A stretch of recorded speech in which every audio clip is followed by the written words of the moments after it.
We're going to dig into social emotional learning today, particularly around what this means and what it looks like in out-of-school time programming.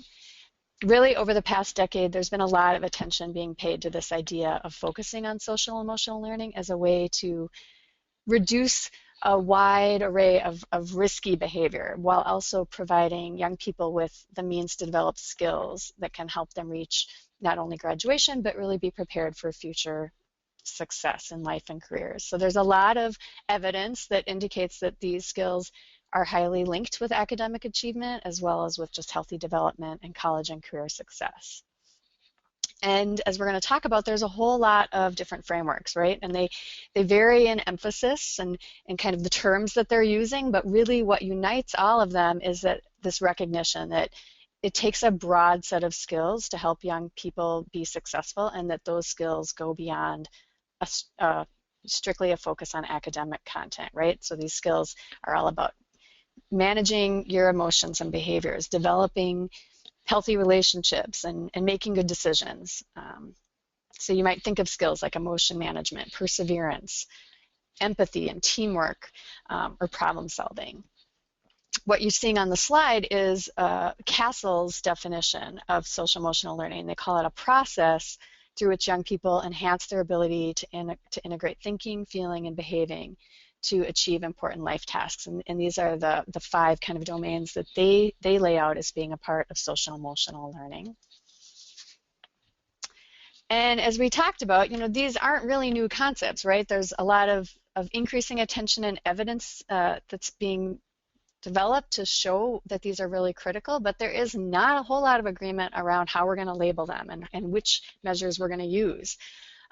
So again, we brought up that idea of 21st century skills, and in fact, a National Research Council report is called Education from Life to Work, Developing Transferable Knowledge and Skills in the 21st Century. And actually all these reports that I'm going to mention are available to you on a website so that you can link to them. But they talk about 21st century skills in these kind of 3 broad domains that you see in those 3 clouds, right? So they're talking about cognitive, interpersonal, and intrapersonal. But what they also remind us is that these 21st century skills have been valuable for centuries. So there's nothing unique about moving into the 21st century that has brought these skills have been important, and they will continue to be important across centuries. So that's one concern I have about that term. A different report out of the University of Chicago looks at how non-cognitive factors affect academic performance. And this is a little bit troubling because really only dead people possess non-cognitive skills, right? All skills involve thinking and cognition. And so I think of this cognitive, social, and emotional skills as being intertwined. They're sort of a braided rope, so to speak. And so this report, while using the term, really does lament that false dichotomy between calling academic skills cognitive and then these softer non-cognitive skills. So being aware of that people are using that term, but I would also kind of caution people because I think it sets up sort of a lesser than idea about these skills. Similarly, soft skills, a child trends report focuses on soft skills that we need for workforce success, and that really just implies that these skills are less than hard skills. They're less measurable, they're less important, they're somehow less teachable. And so for me, while social emotional skills has kind of its own baggage, it's a little cumbersome. I think it's connected to all of these other concepts, but there's all of them have a bit of baggage, I guess, associated with them. Moving along, Castle, though, also has developed their conceptual framework, and the point here is really just to see that young people develop these skills in all arenas, right? It takes a coordinated school, family, and community approach to really build these skills, and that they're important in their own right, and they're also highly related to academic success, health, relationships, engaged citizenship, all these important outcomes we want for our young people. And the last kind of report I'd want to point people to, this has recently been developed from the University of Chicago, and I really like it. It's hard to kind of take it all in, but It's got a developmental framework, and I think what's helpful for me is that it really underscores that these skills for success occur at different stages, and maybe we don't have to think about doing everything with everyone at every moment, but really thinking about where young people are at developmentally and what kinds of skills we may be honing in on that's appropriate. So it's another interesting framework I would offer up. But again, overall, bottom line is just to think about that there's a lot of recognition that these skills are important. They're critical for young people to learn how to recognize and manage their emotions, to demonstrate caring and concern for others, and to establish positive relationships and make responsible decisions. They need to develop all these different skills that aren't covered on standardized tests, right? That to gauge their success. In fact, what we know is that many of these skills provide better predictors for college and career success than achievement test scores, right? And so social emotional skills, they can support academic achievement as well as other positive attitudes and behaviors. And they also make it less likely that youth will participate in risky behaviors like bullying and substance abuse. So just kind of helping people understand those links between social emotional learning and these other outcomes to kind of make your case. Because really, I think one of the questions we have is, okay, well, why social emotional learning and why now? And I would say there's three good reasons. One is, these are really meaningful, important life skills that, again, tie to academic outcomes, but also to other important arenas for life success. The other thing is they're really, they help balance the overemphasis on achievement tests and they've become things that we do have measurable tools that can help us assess it reliably. So it's a useful way to think about demonstrating the impact we make. And finally, these are skills that are malleable, right? They are teachable. We can intentionally support young people to learn these things. They're not fixed traits. All right, so I want you all to now take a moment to sort of think about social emotional learning and what it means for the programs that you work in. Really a lot of this language comes out of school settings, and I think it's important to think about what it means for us in out of school time. Frankly, youth development programs are really uniquely positioned to support social emotional learning, right? Because these are the settings where young people often have a great opportunity to engage in real world projects. They get to work in teams and take on meaningful roles and face challenges and really experience the accompanying kind of ups and downs through that process. So it's fertile ground for this kind of learning. We're going to open up a poll so I can just have you reflect. When you think about the kinds of skills that young people develop in your program, do they tend to be more social? Are they around how young people learn to get along and work with others? Are they more of the emotional nature, where young people are learning to manage their own emotions and behaviors? Or are you really working in a program that's helping young people learn to make good decisions and solve problems, more of the cognitive things? So go ahead and share with us your thoughts about your program. And I'm seeing the poll results come in. I don't know if you all see them as well, but it's definitely the poll's still in progress, but we've got a lot of people, 64%, that are really stressing that socially or interpersonal is where they see young people. Really, that's an emphasis for the programs you're working with. 18% for emotional and 18% for cognitive. So that's interesting. I think that it's true. Youth programs are a great place for young people to really get to learn to work together, develop empathy, teamwork, communication, collaboration. All those kinds of social skills are key to this work. I would say when we think about that, it's an opportunity, though, also to say, okay, well, how does that learning happen? What do adults do to support that learning? How do you know that that's happening? And what data do you have that might suggest that you're on track? So if you're thinking that that's an area you focus on, how do you know? And I guess I would also say, begs the question to say, and is there anything you could be doing to maybe more intentionally focus on those other dimensions of social emotional learning as well, right? In fact, I want to talk now a little bit about emotional learning and how that happens in youth programs. I had the opportunity to be a part of a research study that's really on how young people develop all kinds of social emotional skills, from responsibility, strategic thinking, teamwork, how those are developed in youth programs. And I'm particularly interested in the role of staff, of the program leaders. What's the role that they play in supporting this learning? So to illustrate, I really want to just share then some of what we're learning in just one area, that learning to manage emotions, because emotions often arise in youth programs, right? Young people are working together towards some kind of goal, and invariably they're going to encounter obstacles that can trigger negative emotions like frustration or anger. And achieving success can trigger positive emotions, right? Like pride and excitement. And so again, it really makes youth programs this rich context for emotional learning. And our research then suggests that young people learn strategies for how to handle emotions that can come up in their work on projects. And we're focusing then on how adult leaders facilitate that learning. What's our role? And we can link to an article that kind of digs more into this, but I can just share with you kind of big picture. What we've discovered is that how do young people learn to manage emotions in youth programs and projects?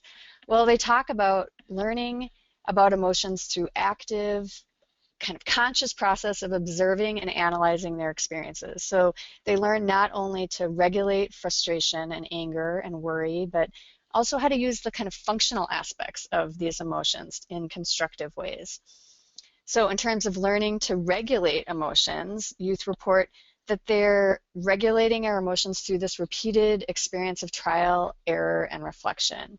They're active in kind of deliberating and experimenting with different strategies. And one young person told us, I was about to yell some things, so I had to keep in mind where I was, who I was around, and who my peers were. And so then I'm like, okay, what if we do this? So I bring up ideas and I try to get everybody back on task. So that young person can kind of articulate how in the program they're having an opportunity to practice regulating emotions. They also talk about learning to use their emotions. So they talk about being able to kind of harness these emotions in constructive ways because, again, emotions have functional value, and if they're managed effectively, they can inform and motivate our progress towards our goals. And so in the words of one young person, sometimes when you're heated at your hottest moment or your most mad moments, you come up with some stuff that you wouldn't have thought of if you were just calm and mellow. Because when you get mad, you see things that you didn't see. Certain different things come to your mind and you look at things differently. So again, the young people could describe to us how they're learning to use these emotions in constructive ways.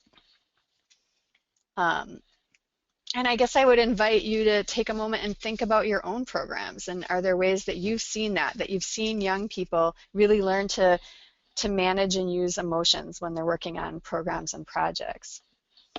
And actually, I would invite Rebecca to maybe reflect on that. Can you think of an example, Rebecca? I'll pop my webcam on here. We can have a little conversation. Sure. How young people have learned to manage their emotion in our program. So my most recent experience is with a noise project here at YouthREX. Okay. And some of the things that we do, I think we do it both on the individual and the group level. Mm-hmm. And at the group level, we begin our work with developing a community agreement. And the community agreement is where we take everyone's kind of hopes and expectations, what they need to make it a productive time together.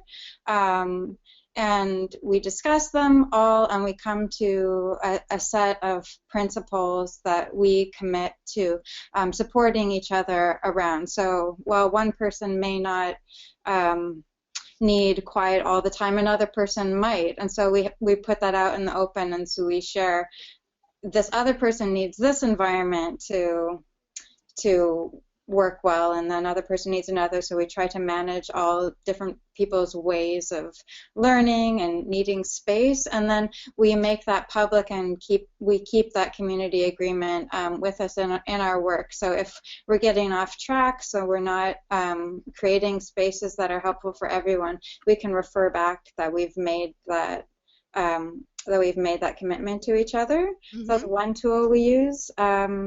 We also do individual goal setting, which is more one-on-one where we ask a person what they're what they're hoping for, and then keep that in mind and return to it in our individual interactions with them. In our group work, we do check-ins and check-outs, like at a group level. But in terms of a a curriculum specific to these three areas, we don't have one. We should put one in place, I think. Well, or maybe, I mean, or I would think what you're identifying are a lot of kind of strategies or things that you maybe set up as sort of structures so that young people, you have a protocol for how we're going to respond to maybe things that could lead to emotional episodes. And we'll talk about that. What are some of the different ways that adults and programs kind of can support young people able to learn kind of emotional management things within their program. So thanks for sharing. I'm going to pop this off again, and we'll go on to the next slide to really say, yeah, okay. So these programs are these fertile ground for young people to experience emotions, and then what is the role that adults can play in supporting young people learning from these emotional experiences, right? So program leaders have this unique opportunity to be present right when young people encounter frustration or excitement or boredom that invariably are going to pop up during your work on projects. And they can facilitate learning through emotion coaching, right? Helping young people reflect on these unfolding emotional episodes, or help them consider alternative strategies, or maybe helping them persist in problem solving. So I'm going to just briefly give a little example of each one.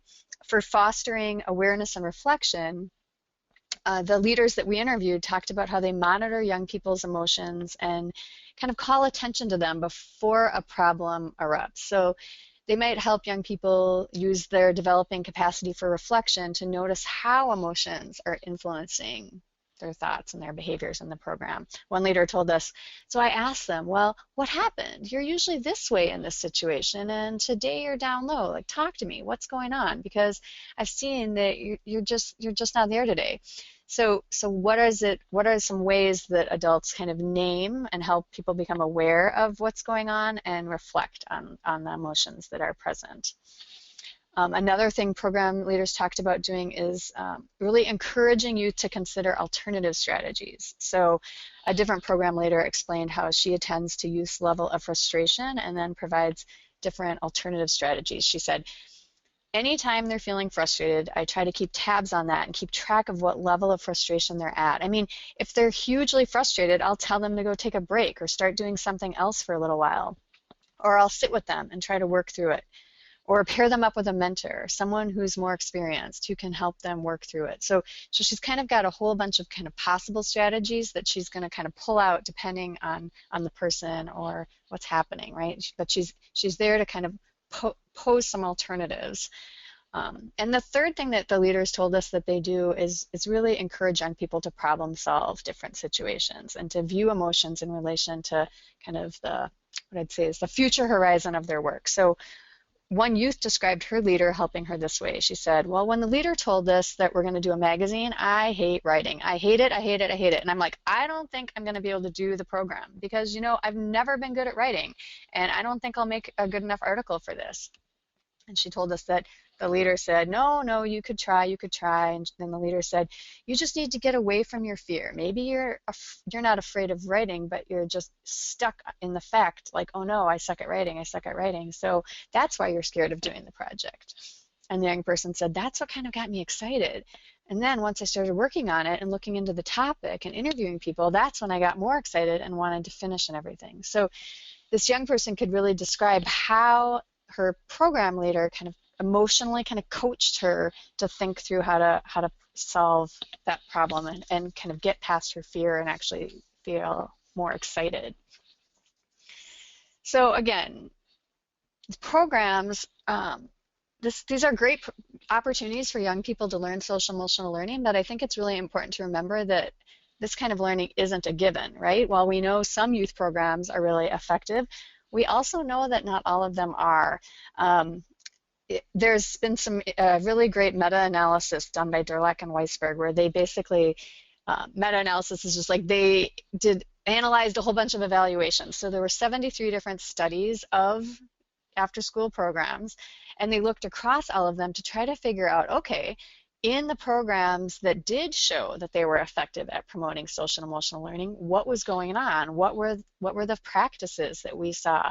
And so they identified these 4 practices, which I'll get to next, and they thought, okay, not only were the programs where they saw these practices effective at social emotional learning, they were also the same programs that led to these other outcomes you see on this little table, right? So there was less drug use, more positive social behaviors, less problem behaviors, better attendance, better bonding, self-perception. So kind of all this whole bundle of stuff was going on in the programs where they saw these safe practices were in place.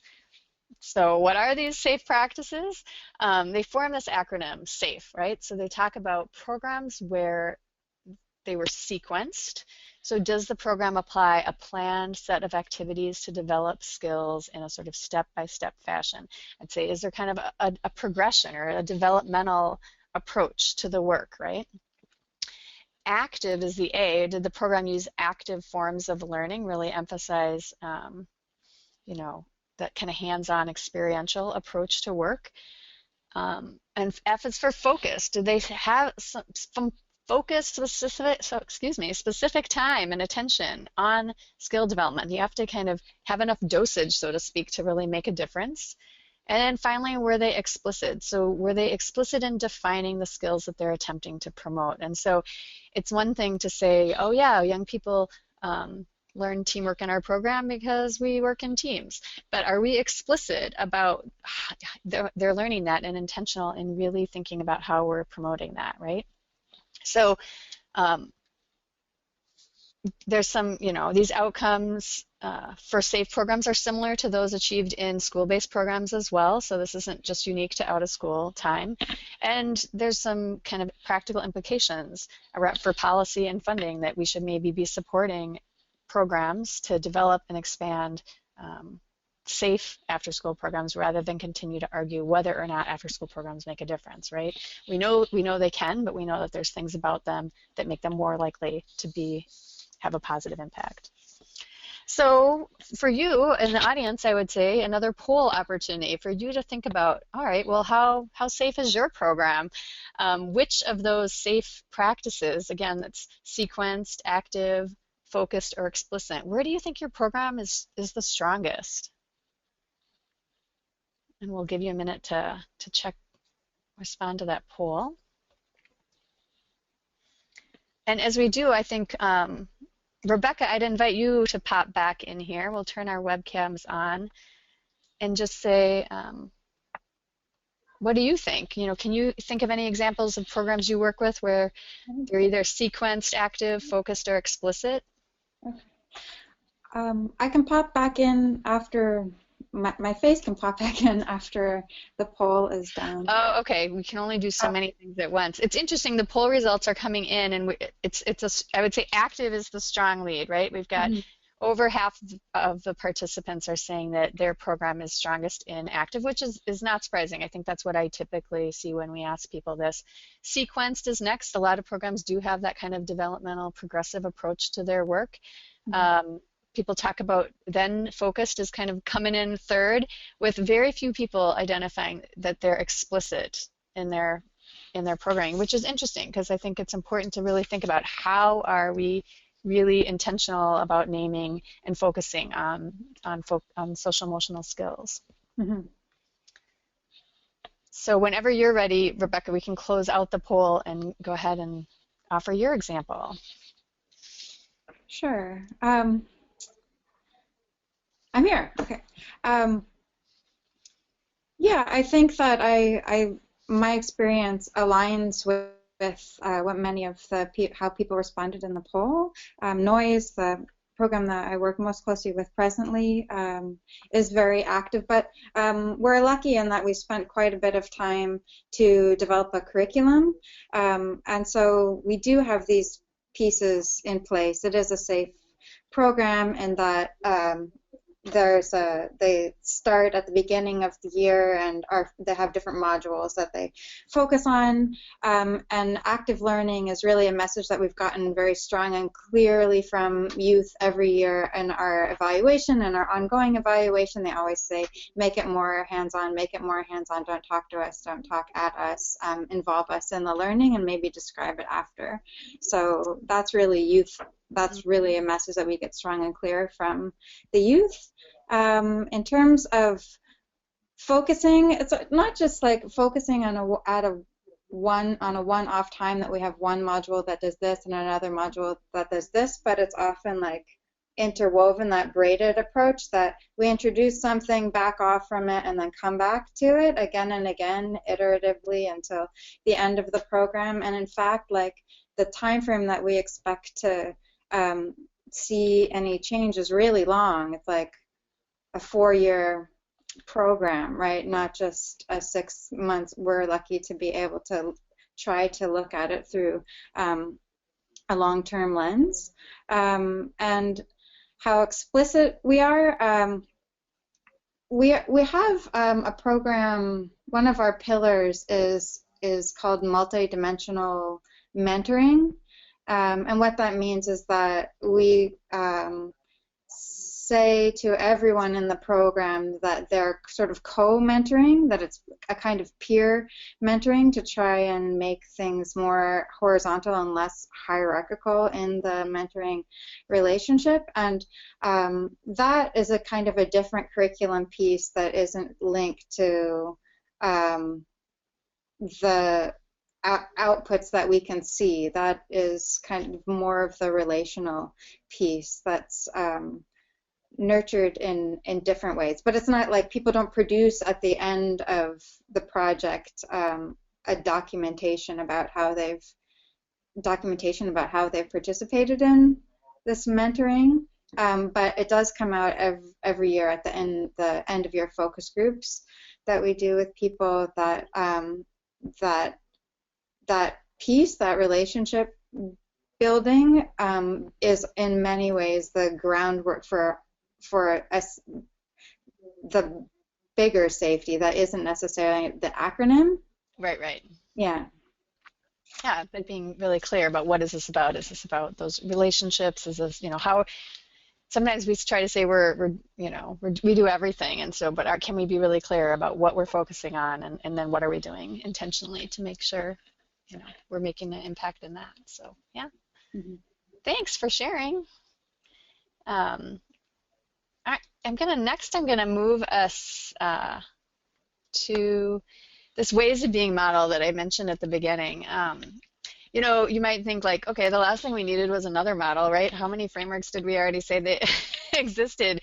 But what we really wanted was a simple model for social emotional learning that was kind of stripped of all that academic jargon, right? So we just wanted to call it like the ways of being. And our goal was to sort of paint a picture of the whole social emotional learner and really just describe the attitudes, skills, and behaviors that exist within a person who's socially and emotionally competent. And so the model describes this dynamic and interactive ways that exist in these 3 different layers, right? So we're talking about our identity in the middle, the ways I am, and then the ways I'm aware at our awareness level, and then the navigation, how we navigate these things across these other 3 dimensions, our ways of feeling, ways of relating, and ways of doing. So this model is really developed out of a whole lot of conversations with different practitioners and thought leaders who really recognized that we needed a teaching tool that could help parents and youth workers and young people themselves kind of have a conceptual understanding of social emotional learning. And obviously it's very similar to a lot of those other kinds of frameworks. We built on those, but tried to find a way to really strip it down to what we thought was sort of some of the essential concepts. I will say too, our model, because we have that ways I am in the middle, we really placed a bit more emphasis on how an individual's identity shapes who they are as a social emotional learner. And we also brought back in that emphasis on doing, or those task-oriented aspects of social emotional learning. You might think, okay, social is the relating and emotional is the feeling, but particularly when we look at some of those other frameworks with 21st century learning and all those workforce skills, we wanted to make sure we held on to those ways of doing that are so often a real focus for our out of school time programming. So that's the model that, and what we use it for then is to help people kind of think about mapping, when you think about your own program. In fact, we're going to do this. When you think about your own program, what kinds of skills are young people learning, right? And do you see that falling in sort of this ways of feeling, ways of relating, or ways of doing domain? And again, we're going to open up this poll and say, okay, or I'm sorry, not a poll.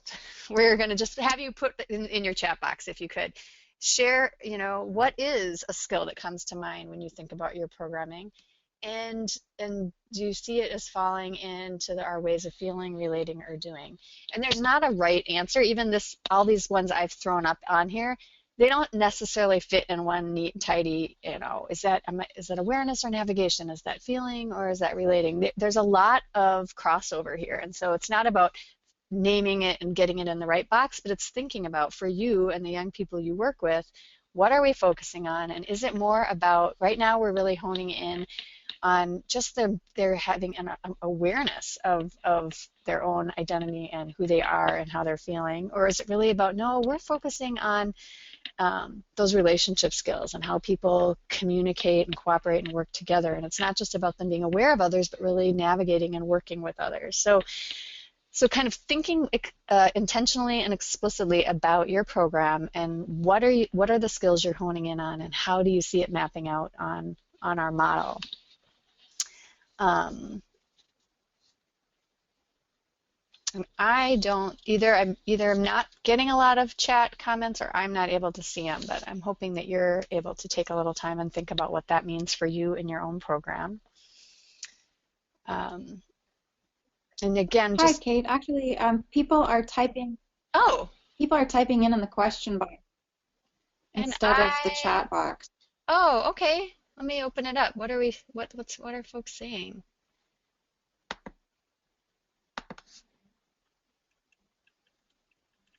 So this is sorry.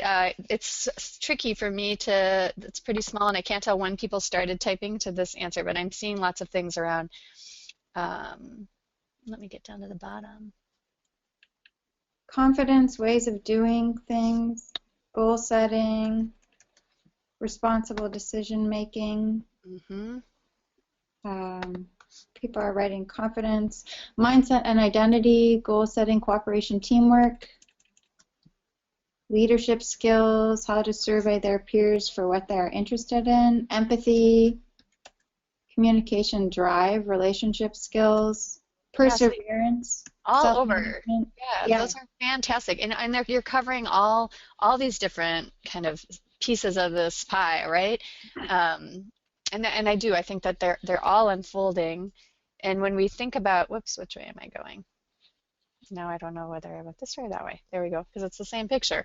Again, our ways of feeling, these are going to be all those skills and experiences and the capacity that a person has to identify and make sense of their own emotions. Researchers use terms like self-awareness and self-management and interpersonal skills, self-regulation. And I would say most of the youth workers I work with might talk about things like confidence, emotional maturity, self-control. So that's that kind of bucket of things. Ways of relating is really, again, all those skills that we need to understand and navigate our interactions with others. Social awareness, relationship skills, interpersonal skills all fit in here. But as some of you mentioned, I would throw in here empathy, belonging, connectedness, all those other important relational skills. And then ways of doing, here's where we would put all those skills that are what we need to approach a task and achieve a goal. So a lot of focus has been on things like grit and growth mindset, mastery orientation, and responsible decision making. And we also might just put in here, goal setting, critical thinking, planning skills, perseverance, sticking with it, all of those things. So for me, the big takeaway is that social emotional learning doesn't have to be a new curriculum. It doesn't have to be something on top of what you're already doing, but it really is how can we embed it into our daily practice, regardless of content. I don't think it matters if you're an arts program or a STEM program or, whatever that is. I think that there's opportunities to really map onto this model, the skills that your staff are really targeting in your program, and where's the room for improvement. So it might be an activity I would suggest people take with them and bring back to the programs you work with. So with that, we sort of shift into strategies, right? And I should say we do have, and you will be able to get links to these. We have a couple of issue briefs. Well, we have a set of them actually, but one of them really goes more in depth to the ways of being model that I just talked about. And the other one is a companion brief that really starts to outline some of these strategies for improving social emotional learning practices. So I'm just going to briefly mention these four. The first is equipping staff. So how do we build understanding and sort of fluency so people know and are well versed in this idea of social emotional learning? How do we support staff's own social emotional learning, right? It's really hard to kind of practice what you preach. To how if staff don't have these skills, it's hard for them to model and teach them with the young people. I always think of my own self as a parent when I'm like, stop yelling, as I'm yelling, So we all have to feel pretty good and confident in these skills ourselves before we can be supporting young people to develop them. And developing a culture of coaching and kind of practicing giving effective feedback, which we're going to actually talk about as a strategy next and have a chance to dig in. Then we kind of broke out strategies that had to do with creating the everyday learning environment. These are sort of the what are the routines, the consistent routines, the positive expectations, the kind of norms within the space that you're working with young people.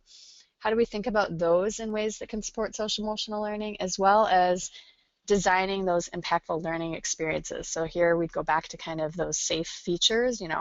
Is this activity we're going to do, does it have a sequence? Is it active? Are we focused and explicit? How are we designing that experience in a way that supports social emotional learning? And then our other strategy is really about using data for improvement. And for me, this is really about having a growth orientation. It's not about proving your program works, but really adjusting and improving what you do. And that we can think about data, here it's got a big D, but the little d data, those little bits of information that we can use to kind of check in and have a pulse check on how are we doing? Are we on track? Are we making a difference? So those are kind of some strategies that, again, they're fleshed out more in that issue brief. But what I'd like to do now is have a time where we can all dig into one of these strategies, and we're going to focus on kind of how do we equip staff to create these learning environments by practicing giving effective feedback. So, people are really afraid to give and get feedback, right? We don't want to be negative, and we're always afraid of failure. But we can craft feedback in a way that's positive and developmental and that's skill building. So I'm going to read these two different kind of responses to a situation. If you're giving advice, you might say, when you get mad during pickup games, you can't just push people around. You ruin the game for everyone. You really need to figure out how to control your temper. Whereas if you are in that same situation, but you kind of finessed your response to be more of a feedback orientation, you might say, when you got fouled during the pickup game yesterday, I noticed that you shoved Mario and walked away. I was hoping you'd use the strategies we've been working on to control your anger. Why was that difficult yesterday? So you can see there's sort of a difference in tone to these two, but there's also some different elements. So in a feedback response, you're going to avoid using negative judgmental language that really puts people on the defense. But you're also really defining the context, all right? Well, when this happened, right?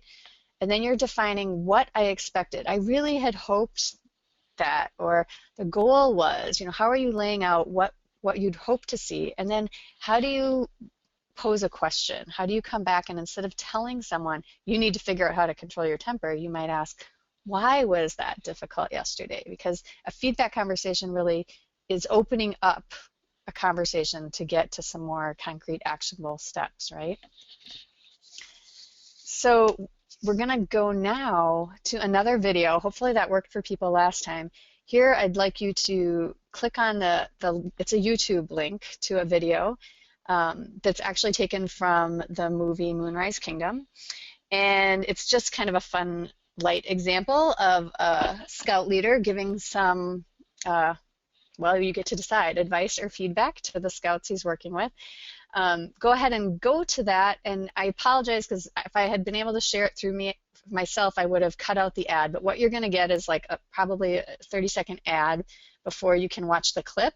And it's about a minute and a half, and you only need to watch to the minute mark. I just want you to watch it through the time where he's responding to this treehouse incident. So again, I'm gonna stop talking. I'll mute myself. You're gonna take I'll give you a minute or two to just get there and watch through the treehouse. It's at the 1 minute mark of the video, okay? Thanks. Okay, I'm starting to see a few people are popping in. So yeah, after you've watched the video, just share, in your opinion, was the program leader's response more like advice or more like feedback? Yep, I've seen people talking about advice and having kind of a judgmental tone. Absolutely. If anyone did have trouble viewing the video, basically there's a scout leader doing inspections, and the young people built this treehouse, and it's way up in the sky, and he's kind of yells, "Hey, that's not safe, you know. Why'd you build it up so high? If someone falls down there, that's a guaranteed death." And the kid says, "Well, where would you build it? Lower." So I would definitely say this is it's definitely not constructive, kind of positive feedback. I would say it's more on the advice level of the examples as we're talking about it. But the point of the clip is really to say, okay, we've all found ourselves in situations where young people that we're working with set off in a direction that's at odds with what we think they ought to be doing, right? And so the question becomes, how do we offer constructive, effective, strengths-based feedback, right? So, you know, in this example, the troop leader is essentially saying, you know, I can tell you're trying to be creative, but that treehouse is way too dangerous. There's no way it would ever work. We'll have to tear it down, and you should plan on building something different tomorrow, right? That would be the advice version of this scenario. So if we instead tried to craft a skill building feedback conversation, we would want to be talking about, okay, what happened here? How do I describe the situation? How can I outline what I'd hope for? What might the skill I was hoping one might be learning here? And what kind of question might I pose? So to kind of think of that yourself, and I'd love to hear all of you, but I'm going to invite Rebecca to join in and sort of try to take a stab at crafting a skill building feedback response to this situation. I would say that I have to try and practice this all the time with my child. I look at that treehouse and I would say, "Oh my goodness, your treehouse is so high in the air. It looks like you went directly to the branches. You must have had to use a pulley system or something. I was hoping that you would have built it closer to the ground and utilized a bit more of your construction skills, not relied so much on tree branches, so that it would be a safer place for kids to play." Could you think about how you could make this treehouse safer for others? Right. So there, I love your response, Rebecca. First of all, you know, like a good youth worker, you're always starting out with some positive thing, right? No matter how bad it is, we can find something to praise them here before we open up to talking about, all right, here's what I saw, here's what I had hoped, and then your question at the end too. But it's hard, isn't it? What do you think? It takes a lot of time, that's for sure, and restraint. What else? What was hard for you to think about a response, that feedback response? The question to pose, I feel like that was the trickiest piece of offering the constructive feedback. Because don't you want to just tell them like what they need to do? It's much easier. But how do I, bring this back to maybe inviting a conversation where they're getting to problem solve and think through for themselves what might be, what could happen different. That's great. Or would you say something like, why do you think I'm concerned about your treehouse being so high Right? up in the air? I think that's a great question. Yeah. I don't know if we've got anyone else piping in with their thoughts, but yeah, it's definitely um, Some wrote, it looks really high. I was hoping that it was a lot lower so I could climb up as well. right. Do you think I'm it's not getting safer up for us to play there. up there? That's a good one. Exactly. Yep, but but it's hard. And so, and it takes a lot of practice. And I think it's another thing we can practice with our staff because sometimes in the heat of the moment, it's really hard to stop and think about this. So that if we take a scenario like Moonrise Kingdom and just practice it, it helps us kind of build those skills and think about it in a different way so that maybe when we're in the actual moment, it comes a little more naturally, right? Mhm. So, all right, thank you for sharing. Um, all right, so what? All right, as we think about kind of next steps and moving forward, um, some of the suggestions I would have is, yeah, as I mentioned, could you share that ways of being model? Bring it back to your organizations and really have a conversation about, well, where do we fit? What are the things we're really intentional about? What are we doing well, and where are some things we might do differently? You know, thinking about mapping the skills that within your organization about how you're supporting different ways, those different ways of being. And again, practicing these skills with other staff or with your team um, so that it comes a bit more naturally. And really, you can practice it with young people again, like practice having those feedback conversations. Also thinking about just developing a culture of coaching. How do we provide support, encouragement, and guidance to not just to the young people, but to each other and our colleagues that we work with. Um, so again, feedback conversations is just one skill that we had a chance to kind of practice with today, but there's a lot of other ways we might think about helping equip staff and really creating those learning environments in intentional ways to support social and emotional learning. That's the content that I've kind of come to share today. I would kind of wrap up my presentation just by pointing you to some other resources that, again, are all going to be available to you um, through YouthREX. But our own website, again, we're focusing on social emotional learning for a couple of years here where we're hosting public symposia where we bring people together twice a year, researchers and practitioners, to really talk about some of what we're learning. And those recordings from past symposia are all on our website.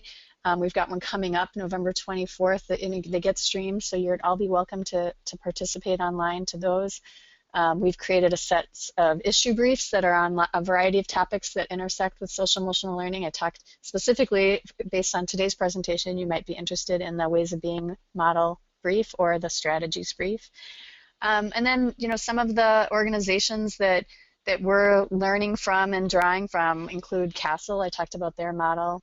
MHA Labs, they actually have a really great toolkit that includes all kinds of skill building workshops and checklists and things, and they have a more elaborate feedback conversation tool that they use. The Susan Crown Exchange, they are really helping. They did a social emotional learning challenge grant where they found programs across the United States that were really honing in on developing social emotional learning, actually with high school aged young people. And so their project really was going to where this was happening and learning from them to help develop a field guide that they're going to be releasing soon that talks about kind of the key what are young people learning and what are the key practices adults are doing to support that. And Edutopia is a great website as well that, you know, if you search SEL, it's one of their core areas. It's got links to lots of different videos, tools, and blogs and things like that. So those are some places I would encourage people to check out. But that is the end of my presentation. I'm really excited to kind of engage now with some of your ideas and questions.